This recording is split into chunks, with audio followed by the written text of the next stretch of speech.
Hello and good morning all the students. So today we are starting your introductory session of class 11 computer science. Welcome to your new class.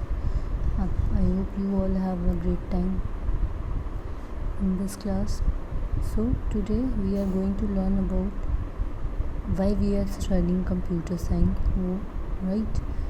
And then why we need Python, why we need other languages.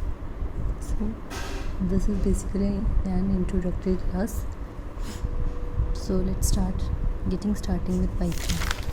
So what is a computer? Computer क्या होता है? Computer एक versatile machine है, आपको पता ही है, आप पढ़ कर आए हो 10th क्लास तक की, एक वर्सेटाइल मशीन जिससे हम मिलियन ऑफ इंस्ट्रक्शन एक सेकेंड में परफॉर्म कर सकते हैं, ठीक है। तो लेकिन इसके अंदर क्या होता है, अपने आप जो है कंप्यूटर डिसीज़न नहीं ले सकता। मतलब आप उसको अपने इंस्ट्रक्शंस देंगे, ठीक है, वो इंस्ट्रक्शन लेकर अपना डिसीज़न मेकिंग करे, थिंकिंग या डिसीज़न मेकिंग नहीं करेगा। जैसी उसको इंस्ट्रक्शन मिलेगी उनको एग्जीक्यूट करेगा और आपको रिजल्टेंट प्रोवाइड करेगा, ठीक है। तो अब इस काम को करने के लिए, यानी कि मिलियन ऑफ इंस्ट्रक्शन पर सेकेंड करने के लिए आपको एक प्रोग्राम राइट करना पड़ेगा जिसमें ये पता चलेगा कि हमें करना क्या है, कंप्यूटर को करना क्या है। तो उस प्रोग्राम को, उस इंस्ट्रक्शन को, सेट ऑफ इंस्ट्रक्शन को हम क्या बोल देते हैं? प्रोग्राम, ठीक है। तो अब यहाँ क्वेश्चन उठता है कि बेसिकली प्रोग्राम क्या होता है। जो सेट ऑफ इंस्ट्रक्शंस लिखी जाती है या सीक्वेंस के तौर पे जो गाइड करती है कंप्यूटर को किसी पर्टिकुलर टास्क को सॉल्व करने के लिए, तो वो हमारी हो जाती है प्रोग्राम, ठीक है। मतलब कॉम्बिनेशन ऑफ इंस्ट्रक्शन जो लाइन वाइज लाइन लिखेंगे कि अब आपको ये दो नंबर्स लेने हैं, इनमें एडिशन परफॉर्म करना है, and then after the addition you have to calculate the result and give the resultant value as output. तो ये जो सेट ऑफ इंस्ट्रक्शन है वो कंप्यूटर को जो दी जाती है उनको हम बोलते हैं प्रोग्राम, ठीक है। सबसे पहले जो भी हम लैंग्वेजेस यूज़ करते हैं कंप्यूटर में, जैसे हमने बोला कि C++, पास्कल, फोर्ट्रन, PHP, बहुत सारी लैंग्वेजेस हैं।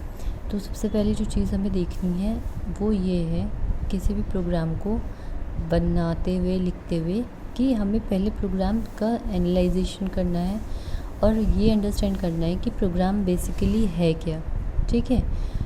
और ये ट्राई करना है कि उसको हम लॉजिकल मैनर में कैसे सॉल्व करेंगे। मतलब उसको एक प्रॉब्लम को लेकर चलना है, प्रॉब्लम का सोल्यूशन कैसे होगा, वो कैसे होगा। पहले आप कोई भी, अगर आपकी लाइफ में प्रॉब्लम आती है तो पहले आप ये एनालाइज़ करते हो कि ये प्रॉब्लम आई किस वजह से है, इसका क्या क्या सोल्यूशन हो सकता है, कैसे हम इससे बाहर निकल सकते हैं। और तब आप उसमें सेट ऑफ अपने रूल्स बनाते हो कि अब हम ये करेंगे, इस चीज़ से हम बाहर आ जाएंगे, ठीक है।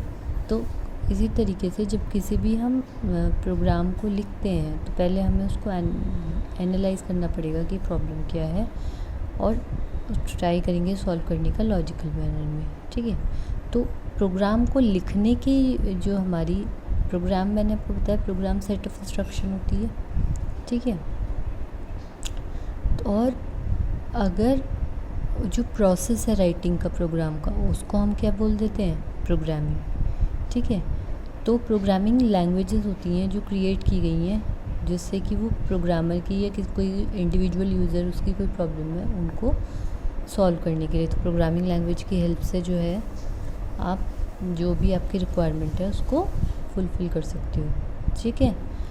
अब बात कर लेते हैं, ये प्रोग्रामिंग जो होती है वो बेसिकली है क्या। ये एक इफेक्टिव टूल है जो डेवलप किया गया है एप्लीकेशन डेवलप करने के लिए, और किसी भी जो ऑर्गेनाइजेशन है उसके ऊपर पॉजिटिवली इम्पैक्ट करे, ठीक है, इकॉनमी पे, सोसाइटी पे, कि कैसे, क्योंकि जब आप उसकी प्रोडक्टिविटी भी बढ़ जाएगी और एफिशिएंसी इंक्रीज़ हो जाएगी तो उससे क्या होगा, जो ऑर्गेनाइजेशन है या इकॉनमी है या सोसाइटी है उसका बेनिफिट होगा, ठीक है। तो प्रोग्रामिंग क्या की गई है, जो मुश्किल टास्क है उसको ईज़िली परफॉर्म करने के लिए, ठीक है, और जिससे कि हम प्रोडक्टिविटी बढ़ा सकते हैं और अपने सिस्टम की एफिशिएंसी बढ़ा सकते हैं। अब बात करते हैं व्हाट एक्चुअली कंप्यूटर अंडरस्टैंड। देखो, मैं एक बार आप लोगों को पूरा समराइजेशन वे में बता देती हूँ। कंप्यूटर, मैंने आपको बताया कि जो मिलियन ऑफ इंस्ट्रक्शन पर सेकंड कर सकती है, लेकिन कंप्यूटर ऐसी डिवाइस है जो सोच या समझने की शक्ति या डिसीजन मेकिंग पावर नहीं रखती है। तो आपको कुछ इंस्ट्रक्शंस लिखनी पड़ेंगी जिनको हम क्या बोल देते हैं, सेट ऑफ इंस्ट्रक्शन को प्रोग्राम, और पूरे प्रोग्राम की राइटिंग को प्रोसेस को क्या बोल देते हैं, प्रोग्रामिंग। ठीक है, अब प्रोग्रामिंग कर रहे हैं तो प्रोग्रामिंग की कोई भाषा भी होगी, उन भाषा को बोल देते हैं हम लैंग्वेजेस, प्रोग्रामिंग लैंग्वेजेस। ठीक है, अब कंप्यूटर एक्चुअली कौन सी भाषा समझता है, वो समझता क्या है, तो हमें ये देखना है। तो कंप्यूटर जो है हमारी एक मशीन है, तो वो मशीन लैंग्वेज समझेगी, जिस मशीन लैंग्वेज को हम क्या बोल देते हैं, लो लेवल लैंग्वेज भी बोल देते हैं। लो लेवल लैंग्वेज जैसे आपको लोगो बेसिक्स ये कराया होगा आपके सर ने 10th क्लास तक। ठीक है, तो वही चीज़ें हमारी किसके अंदर आ जाती हैं, लो लैंग्वेज के अंदर, लो लेवल लैंग्वेज के अंदर या मशीन लैंग्वेज के अंदर। तो ये बेसिकली क्या अंडरस्टैंड करता है कंप्यूटर, वही लैंग्वेज अंडरस्टैंड करता है। लेकिन ह्यूमन के लिए कोई भी इंस्ट्रक्शन, अब आपने देखा होगा अगर किसी ने थोड़ी सी बैकग्राउंड कोडिंग देखी हो कोई सी साइट की, तो उसके अंदर क्या होता है कि बहुत सारी कई पेजेस की कोडिंग होती है, 100 पेजेस की कोडिंग है। अब 100 पेजेस की कोडिंग आप 0-1 की फॉर्म में तो नहीं लिख सकते। ठीक है, तो आपको क्या चाहिए कि कोई इजी लैंग्वेज हो जिससे कि मैं पहले अपनी हिसाब से कोडिंग करूं। ठीक है, फिर मैं मशीनरी की हेल्प से कंप्यूटर को तो फिर भी समझा देंगे आप। ठीक है, लेकिन जो यूज़र है उसके काम को आसान करने के लिए आता ही है कि लैंग्वेज को हम ईज़ियर बनाएं, और जो हमारी 0-1 वाली लैंग्वेज है, बाइनरी लैंग्वेज है, ठीक है, उसको लिखना बहुत मुश्किल है और उसको समझना भी मुश्किल है। तो अब बात आती है कि फिर जो हमारी लैंग्वेजेस हैं वो 2 टाइप में डिवाइड हो गई। पहला हमारी हो गई लो लेवल लैंग्वेज और सेकेंड हो गई हाई लेवल लैंग्वेज। तो लो लेवल लैंग्वेज और हाई लेवल लैंग्वेज में क्या अंतर है, देखो जो लो लेवल लैंग्वेज होती है उसको हम मशीन लैंग्वेज भी बोलते हैं। तो इसमें प्रोग्राम हमारे लिखे जाते हैं 0 और 1। अब तक जो आप 10th क्लास तक पढ़ के आए हो वो सारी लो लेवल लैंग्वेजेस हैं। तो उसके अंदर क्या है, उनको समझना बहुत मुश्किल है और उनके अंदर इंस्ट्रक्शंस लिखना भी कंपैरेटिवली डिफ़िकल्ट हो जाता है 0-1 की फॉर्म में। लेकिन हाई लेवल लैंग्वेज में क्या होता है, जो प्रोग्राम राइट किया गया है उसको क्या बोल देते हैं हम, सोर्स कोड बोल देते हैं। ठीक है, मतलब वही ये प्रोग्राम ही लिख रहे हो लेकिन प्रोग्राम को एक नाम दे दिया गया, निक नेम दे दिया गया, सपोज सोर्स कोड। ठीक है, तो अब जो हाई लेवल लैंग्वेज है वो हमारी क्या हो जाती है, ह्यूमन ईजीली उसको मैनेज कर सकता है। ठीक है, लेकिन एक प्रॉब्लम यहाँ पर क्या आ रही है कि अब ये कंप्यूटर हमारा डायरेक्टली अंडरस्टैंड नहीं कर सकता हाई लेवल लैंग्वेज को। जो हमारी 0-1 वाली प्रॉब्लम थी कि उसको लिखना मुश्किल था, वो तो हमने यहाँ सॉर्ट आउट कर ली। लेकिन अब प्रॉब्लम क्या है ये कि हमारा जो ह्यूमन तो उसको इजीली मैनेज कर पा रहा है लेकिन कंप्यूटर उसको समझ नहीं पा रहा। तो अब यहाँ पर हमारी ज़रूरत आ जाती है डिवाइसेस की, जो होते हैं कंपाइलर और इंटरप्रेटर। वो क्या होते हैं मैं नेक्स्ट क्लास में बताऊँगी। अभी बस आप ये समझ लो कि उसको आसान करने के लिए, कंप्यूटर को समझाने के लिए हम यूज़ करते हैं कंपाइलर और इंटरप्रेटर। ठीक है, तो जो हमारा समराइजेशन निकलता है वो क्या होता है कि कंप्यूटर प्रोग्रामिंग एक आर्ट है, क्योंकि इसके अंदर क्या है, जो भी हमारी एक्यूमुलेटेड नॉलेज है, जो हमने इकट्ठी की हुई नॉलेज है, ठीक है, उसको वर्ल्ड पे अप्लाई करना। ठीक है, जैसे कि उसके लिए क्या चाहिए, स्किल्स चाहिए, क्योंकि एक ऐसी चीज़ बनानी है जो मतलब यूज़फुल रहे, प्रोडक्टिव रहे, एफिशिएंट रहे, मतलब ऑब्जेक्ट ऑफ ब्यूटी कह सकते हो उसे। ठीक है, तो एक आर्ट की तरह लेके चलें। तो जो एक प्रोग्रामर होता है वो अपने आप को एक आर्टिस्ट में समझता है। ठीक है, और अगर वो अपने आप को एक आर्टिस्ट समझ के चलता है, सपोज़ आप एक वेबसाइट डिज़ाइन कर रहे हो, अब आपके माइंड में 10 आइडिया आ रहे हैं कि अब यार ऐसे करेंगे, ऐसे बनानी है, इस साइट पे यहाँ पे मुझे बॉर्डर्स डालने हैं, यहाँ पे स्पेशल इफ़ेक्ट्स आएंगे, यहाँ GIF आएगा। ठीक है, तो एक तरीके से आप माइंड में एक पेंटिंग पिक्चर टाइप बना के चल रहे हो कि इस तरीके से होगा। अब वो चीज़ जब आप उसको एक आर्टिस्ट के तौर पे लोगे तो वो चीज़ें क्या हो जाएंगी, ज़्यादा बेटर हो जाएंगी। ठीक है, तो हमेशा अपने माइंड में आर्टिस्टिक व्यू रखें। ये चीज़ है बेसिकली कंप्यूटर प्रोग्रामिंग की। अब बात कर लेते हैं लो लेवल प्रोग्रामिंग। मैंने आपको बता दी, लोगो बेसिक्स जो भी अभी तक आप पढ़ कर आए हो 10th तक, वो सब लो लेवल लैंग्वेजेस थी। ठीक है, अब आज बात आती है हाई लेवल प्रोग्रामिंग लैंग्वेज की। ठीक है। तो इसके अंदर basically high level programming language क्या होती है? वो प्रोग्रामिंग लैंग्वेज जो डिज़ाइन की जाती है कंप्यूटर प्रोग्रामिंग को सिंप्लीफाई करने के लिए, ठीक है। जो कंप्यूटर की ऐसे बहुत कंफ्यूजिंग सी होती है प्रोग्रामिंग, उसको सिंप्लीफाई कर लें तो हाई लेवल प्रोग्रामिंग, ठीक है। क्यों सिंप्लीफाई और कैसे सिंप्लीफाई? क्योंकि इंग्लिश के वर्ड्स, इंग्लिश लाइक कीवर्ड्स हम यूज़ करते हैं तो वो समझने में कंपैरेटिवली ईजी हो जाते हैं, ठीक है। तो एक कंप्यूटर पर जो एक प्रोग्रामर प्रोग्राम बना रहा है, ठीक है, वो किसी पर्टिकुलर टाइप ऑफ कंप्यूटर के लिए नहीं बना रहा है। वो इस तरीके से प्रोग्रामिंग की जाती है हाई लेवल प्रोग्रामिंग लैंग्वेज में कि वो सभी कंप्यूटर पर वर्क करे, ठीक है। तो और comparatively easy to read right, ठीक है। और अगर चेंजेस करनी हो मेंटेनेंस भी इजी है, ठीक है। यानी कि कुछ आप ऐड करना चाह रहे हो, कुछ डिलीट करना चाह रहे हो, कुछ मॉडिफिकेशन परफॉर्म करना चाह रहे हो, तो वो भी क्या हो जाएगा? कंपैरेटिवली इजी हो जाएगा हाई लेवल प्रोग्रामिंग लैंग्वेज के थ्रू, ठीक। अब हम बात कर लेते हैं कुछ हाई लेवल प्रोग्रामिंग लैंग्वेज की, जैसे कि प्रोलॉग होती है programming language, Fortran formula translation, list processing, pascal, Blaise Pascal जो साइंटिस्ट थे उनके नाम पर रखी गई है, C++, PHP, पाइथन, जावा, .NET, ये सभी क्या है? एग्जाम्पल है हाई लेवल लैंग्वेज का। मतलब बेसिकली ये लैंग्वेज इस हिसाब से बनाई गई कि यूज़र का काम आसान हो जाए, जो प्रोग्रामर का काम है वो कंपैरेटिवली ईजी हो जाए। क्योंकि सपोज़ अगर मैं किसी फर्म में जॉब कर रही हूँ, उस टाइम मैंने जो है कोई प्रोग्राम राइट किया, अब मैं 0-1 की फॉर्म में लिख के मैं तो सपोज़ वहाँ से मैं चली गई, ठीक है। या जो मेरा कलीग है अगर वो उस चीज़ को पढ़ना चाहता है तो वो उसके लिए क्या हो जाएगा? डिफ़िकल्ट हो जाएगा उसमें कुछ मॉडिफिकेशन करना या चेंजेस करना। तो अब हम हाई लेवल लैंग्वेजेस की मदद से क्या कर पा रहे हैं? क्योंकि जब इंग्लिश लाइक कीवर्ड्स हैं और रिजर्व वर्ड्स होते हैं कुछ, तो उनको वर्ड्स को यूज़ करते हुए तो सामने वाले को भी समझना आसान हो जाता है, ठीक है।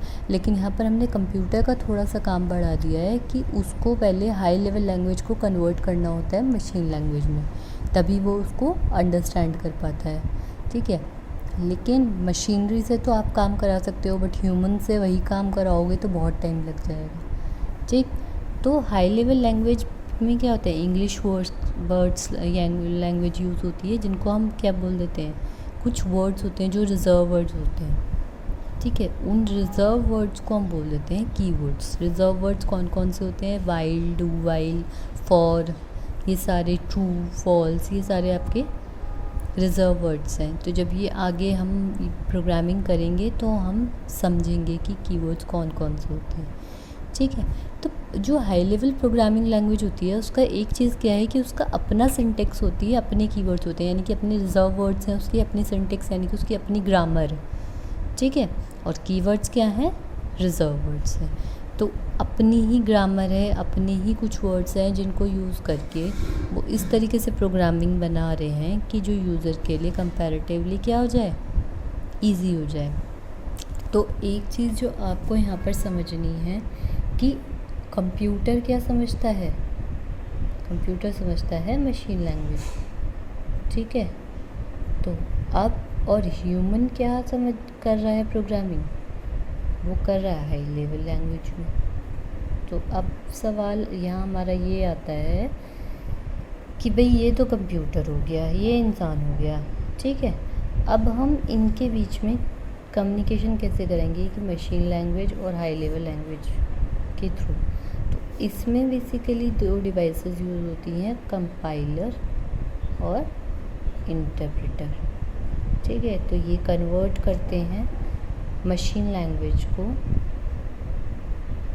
जो हाई लेवल लैंग्वेज है उसको मशीन लैंग्वेज में कन्वर्ट करते हैं, जिससे कि कंपैरेटिवली इजी हो जाए इनको समझ, ठीक है। तो आपका काम क्या हो गया? इजी हो गया यहाँ पे। तो अब आप क्या कर सकते हो? हाई लेवल लैंग्वेज में अच्छे से अपनी प्रोग्रामिंग करो, कंपाइलर इंटरप्रेटर अपना काम करेंगे। लाइन जो है कंपाइलर हमारा क्या करता है? पूरे कोड को एक बार पढ़ता है और उसको एग्जीक्यूट करता है, रिजल्टेंट आउटपुट दे देता है। और इंटरप्रेटर क्या करता है? लाइन बाय लाइन एग्जीक्यूट करता है, ठीक है। तो लाइन बाय लाइन एग्जीक्यूट करता है तो वो इंटरप्रेटर है, और पूरा प्रोग्राम एक बार में रन एग्जीक्यूट करना मतलब रन करा के उसका आउटपुट देना, ठीक है। तो वो क्या हो जाता है हमारा कंपाइलर। तो जो अब हम पाइथन पढ़ेंगे उसके अंदर हम क्या यूज़ करते हैं, इंटरप्रेटर, मतलब लाइन बाय लाइन आपको आउटपुट मिलता रहेगा। आप एक लाइन लिखेंगे, एंटर करेंगे तो आपको आउटपुट मिल जाएगा, ठीक है। यहाँ पर यूज़ होता है इंटरप्रेटर का। अब बात कर लेते हैं हाई लेवल लैंग्वेजेस की कुछ यूज़ेस की। जैसे हमारी बेटे कोबोल होती है, कोबोल होती है वो लैंग्वेज यूज़ होती है बिज़नेस एप्लीकेशन में, ठीक है। फोर्ट्रेन होती है इंजीनियरिंग या साइंटिफिक एप्लीकेशन में। पास्कल होती है जनरल यूज़ के लिए या टीचिंग टूल की तरह, ठीक है। C++, पाइथन है जो ये जनरल पर्पज़ है, बहुत पॉपुलर है इस टाइम। इंडस्ट्रीज़ बिजनेस प्रोग्रामर्स जो हैं मेनली इन्हें ही यूज़ कर रहे हैं क्योंकि बहुत इजी है इनमें प्रोग्रामिंग करना, ठीक है। और कम शब्दों में आप ज़्यादा चीज़ें एग्जीक्यूट करा सकते हो। तो ये जो है आज की डेट में जो मोस्ट ऑफ द प्रोग्रामर्स हैं वो पाइथन पे वर्क कर रहे हैं, इसीलिए हम पाइथन पढ़ रहे हैं।